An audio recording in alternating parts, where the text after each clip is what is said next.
the business of Jackson County. Your Jackson County Commissioners broadcast this meeting over Rogue Valley Television, and it's available for live streaming and review at jacksoncountyor.gov. Under the Government tab, under Recorded Meetings, click on RVTV Live Streaming. The types of business that occur at this meeting include public hearings, official voting on actions by the Board of Commissioners, presentations by departments of the county, and recognition of service that makes our county great. Agendas of the meetings are posted on the Commissioners' Bulletin Board and released on the county website and through local media in the time required for public notice.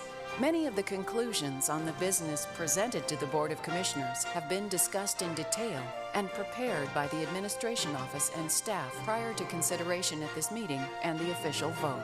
These prior discussions also have been properly noticed and the work done in a transparent manner.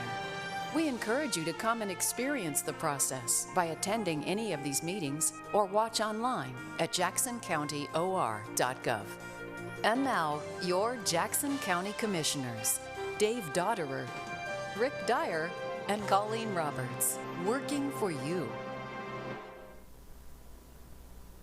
All right, I will call to order the Board of Commissioners regular meeting for May 15th, 2024. We are in the Courthouse Auditorium and also on audio video conference, and Commissioner Dyer is on Zoom this morning with us. We will begin the meeting with the Pledge of Allegiance. If you'd please stand.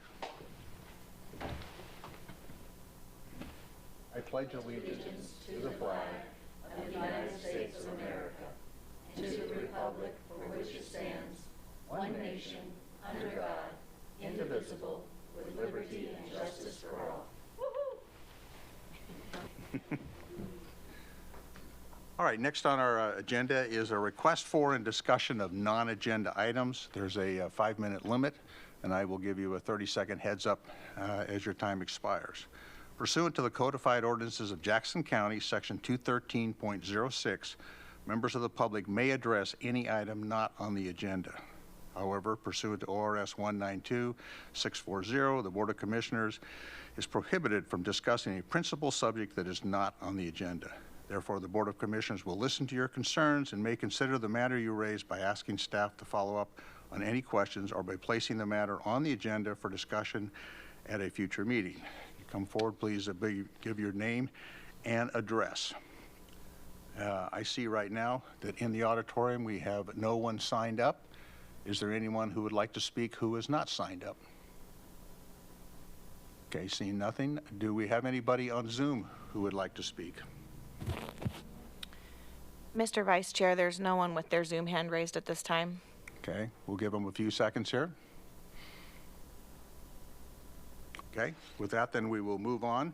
The next item on the agenda is the consent calendar, which consists of the minutes of the meetings of the Board of Commissioners work session of April 23rd, 2024, the Board of Commissioners regular meeting of April 24th, and the Board of Commissioners staff meeting of April 25th.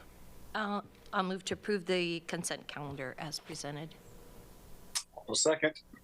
Commissioner Roberts? Yes. Commissioner Dyer? Yes. Commissioner Dodder? Yes.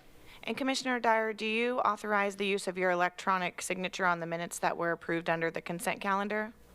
Yes. Okay. We have no public hearings scheduled for today. We will move on to items for discussion and deliberation. And the first item is an order authorizing the Vice Chair of the Jackson County Board of Commissioners to execute a real estate purchase and sale agreement with Samar LLC, and that is order number 97-24. Staff.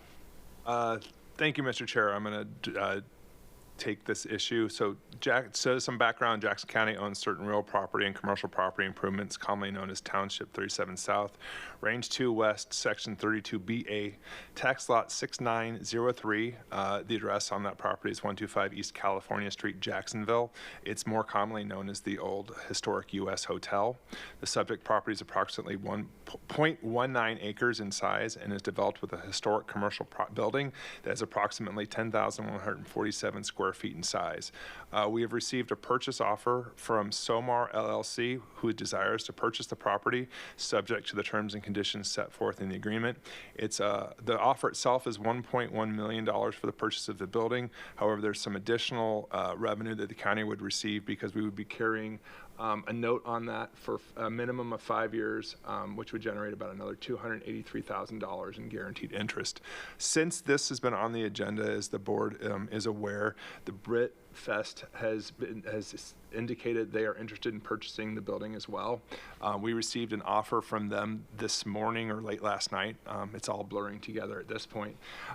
Essentially, they have made a proposal for $1.125 million cash offer, so there would be no interest earned by the county carrying a note, but we would also not have to carry a note and a deed of trust on the property. There are some other contingencies. They want a 60-day contingency, which is similar to the 60-day contingency that SOMAR LLC is seeking. And they have proposed that the county would pay their realtor 2.5% from our proceeds for the purchase price. So the net under Brit's current offer is about $3,000 less than SOMAR's offer for the property.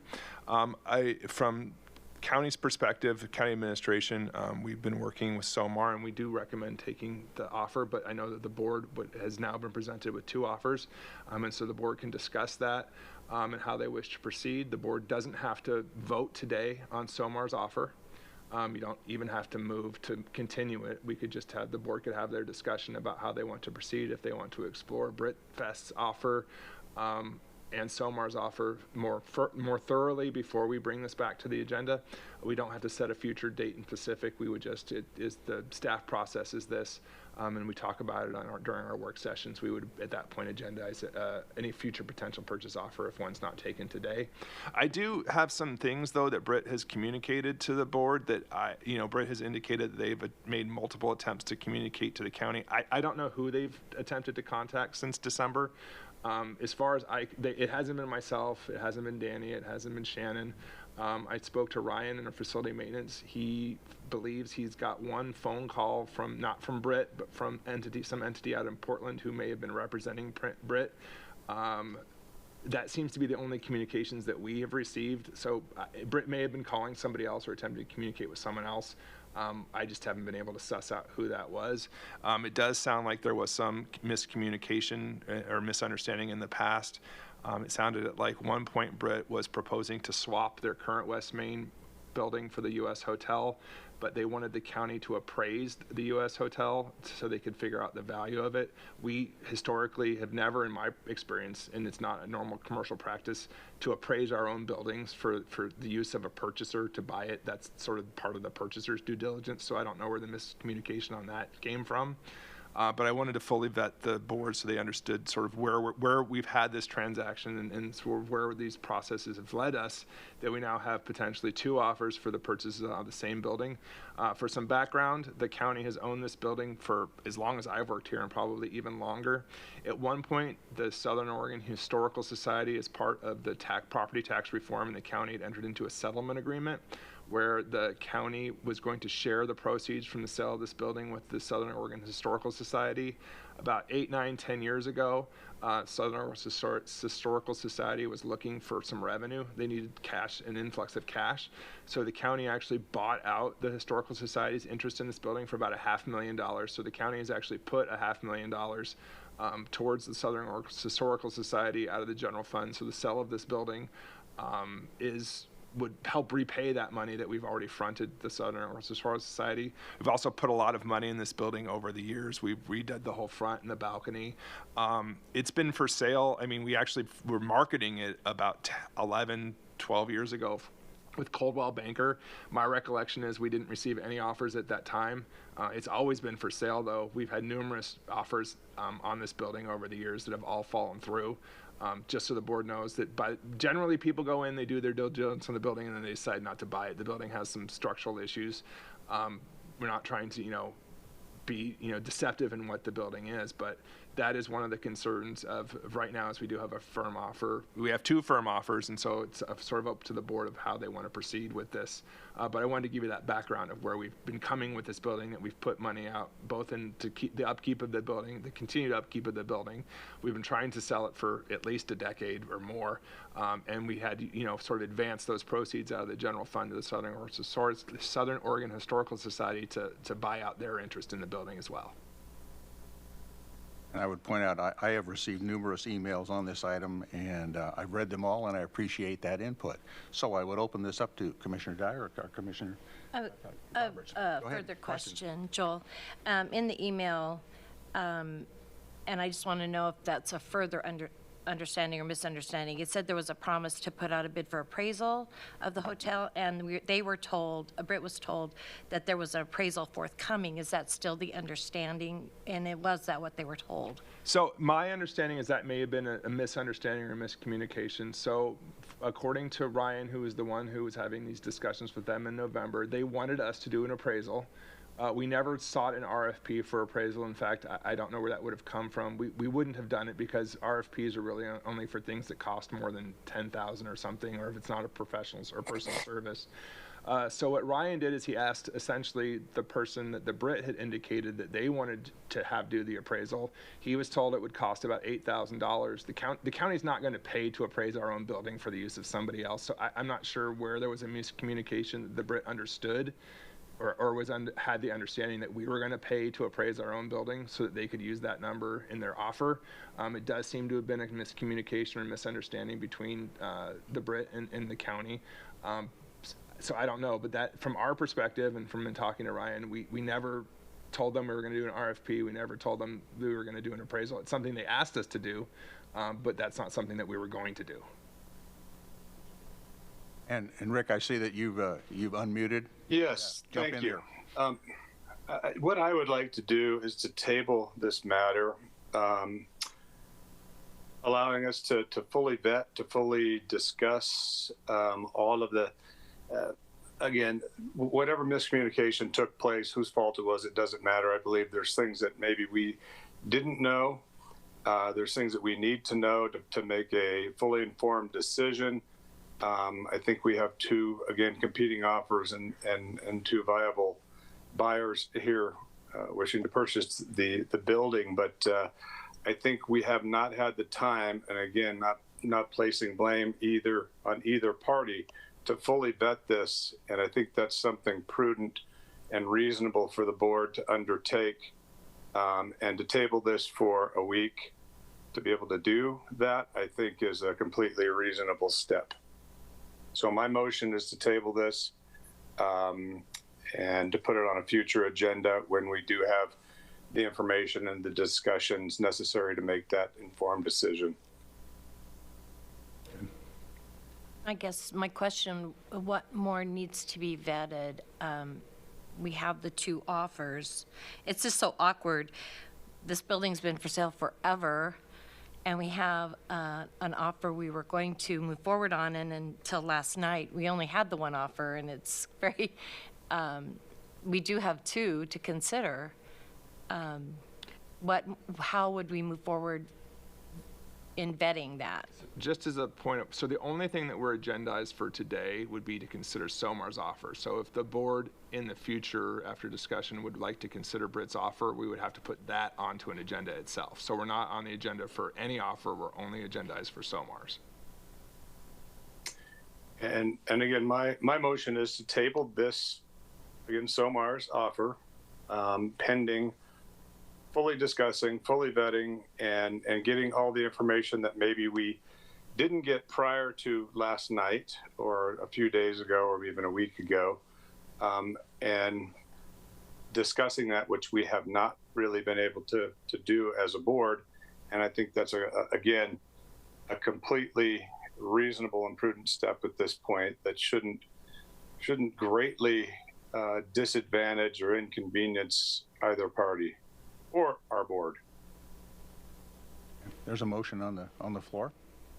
And I have a question then for legal counsel for SOMAR then in this agreement, how does tabling that affect that? Well, so that will be what SOMAR will have to decide. So it's not the offer doesn't have a period of expiration. So they could after this meeting, they could withdraw their offer, and then we would be left with only one offer. They could make an amended offer. I mean, SOMAR would have to then take the decision for the county not to enter into the agreement today into consideration as to what they want to do in the future. So I don't think they have any legal recourse against the county. We don't have a signed offer with them yet.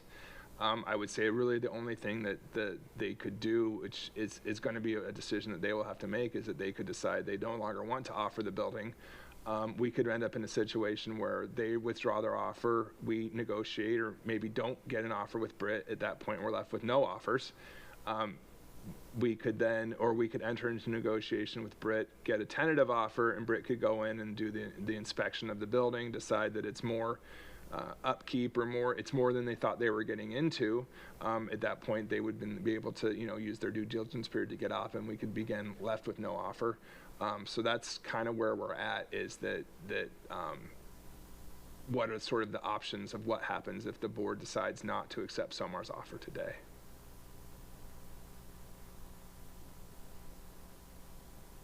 Do you have any discussion on it? Well, I just, I agree with Rick. I say, as we currently have a valid second offer, I recommend we do in fact move this item to a future meeting, and to give staff time to analyze the offers, if they remain as two offers, but to analyze particularly this offer.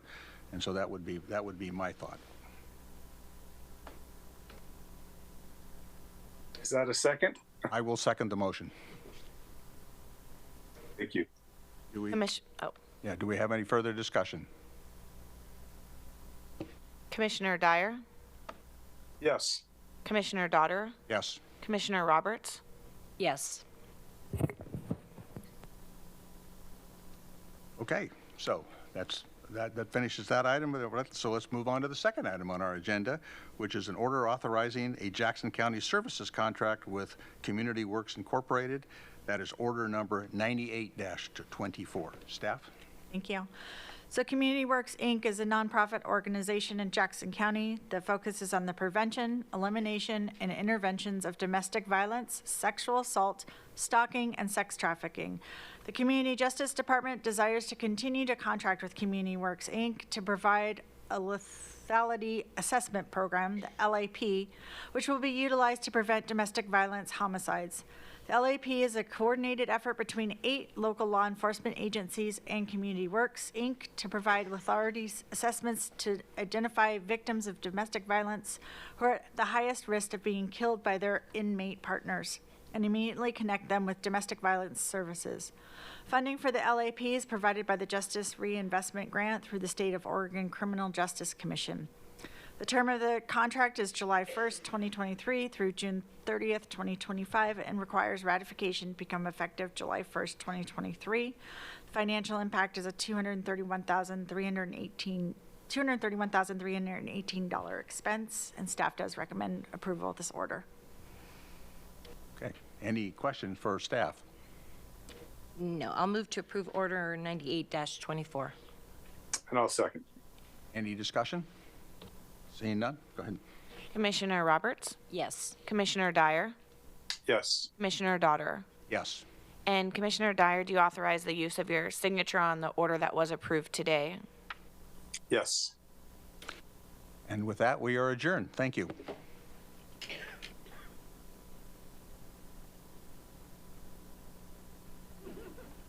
We hope that you have enjoyed this week's Jackson County Board of Commissioners meeting. If you have any questions on any part of the show, please feel free to contact your Jackson County Commissioners or staff. You can find their contact information at jacksoncountyor.gov. To review the content of this or any other recent meeting, under the Government tab, under Recorded Meetings, click on RVTV Live Streaming.